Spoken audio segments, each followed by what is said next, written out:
নমস্কার প্রিয় ভাই বোন, আজ আমি তোমাদের সাথে এই বিষয়টি নিয়ে আলোচনা করব যে খ্রিস্ট বিশ্বাসী ভাই বোন হিসাবে প্রতিমার প্রসাদ খাওয়া এই কাজটা আমাদের দিক থেকে উচিত কাজ হবে কিনা। কি বললাম? খ্রিস্ট বিশ্বাসী ভাই বোন হিসাবে প্রতিমার প্রসাদ খাওয়া আমাদের উচিত কাজ হবে কিনা।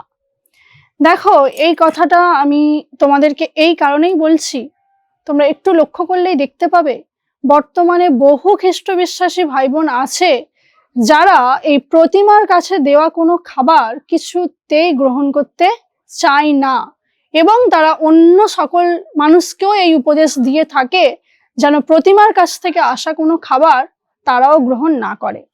কেন কেন তারা এই কাজটা করে থাকে?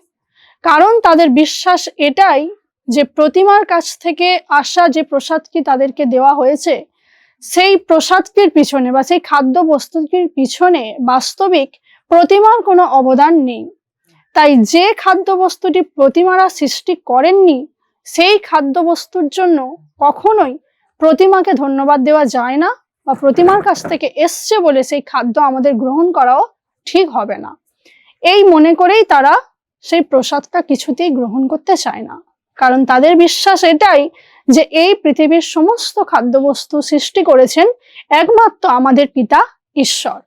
আর যেহেতু ঈশ্বর পিতাই সবকিছু সৃষ্টি করেছেন, তাই সবকিছুর জন্য একমাত্র পিতা ঈশ্বরকেই ধন্যবাদ দেওয়া উচিত, এবং পিতার সমস্ত দানই আমাদের গ্রহণ করা উচিত।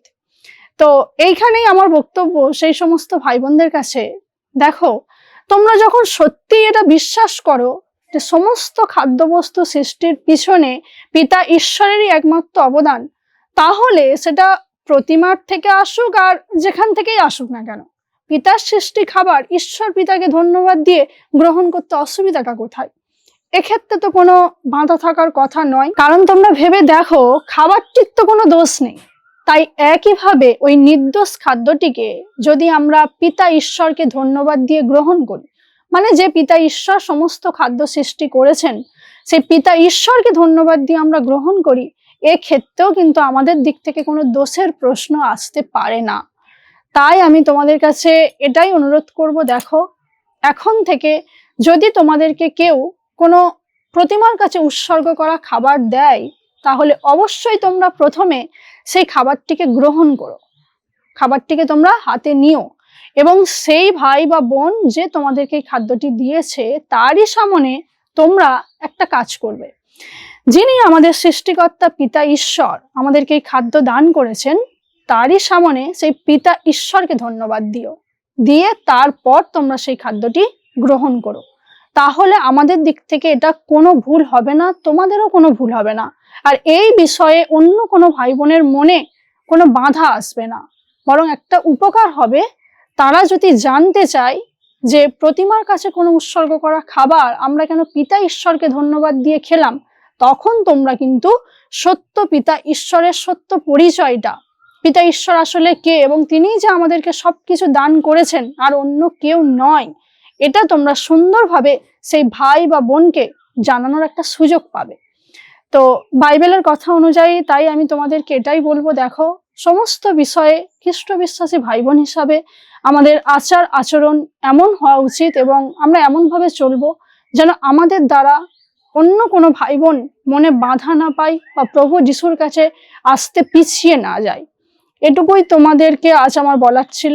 আর এই সমস্ত বক্তব্যটা তোমরা দেখতে পাবে এই বাইবেল থেকেই। বাইবেলে 1 করিন্থীয় 10 অধ্যায় 30 পদ, সেখানে তোমরা দেখবে যে ব্যাপারটা আমি তোমাদেরকে বোঝাতে চাইলাম যে প্রতিমার খাদ্যটি আমাদের কিভাবে গ্রহণ করা উচিত, এটা কিন্তু পরিষ্কারভাবে বাইবেল শাস্ত্রেই দেওয়া আছে। যদি আমরা এইভাবে পিতা ঈশ্বরকে ধন্যবাদ দিই, তাহলে যে কোনো খাদ্যই আমরা খুশি মনে গ্রহণ করতে পারি, এতে আমাদের দিক থেকে কোনো অপরাধ হবে না, এতে পিতা ঈশ্বরও আমাদের কোনো দোষ ধরবেন না, কারণ পিতার সৃষ্ট খাবার আমরা পিতাকে ধন্যবাদ দিয়ে খাচ্ছি। সত্যি আমারও মনে হয় এতে কোনো অপরাধ নেই। তো এইভাবে তোমরাও করো।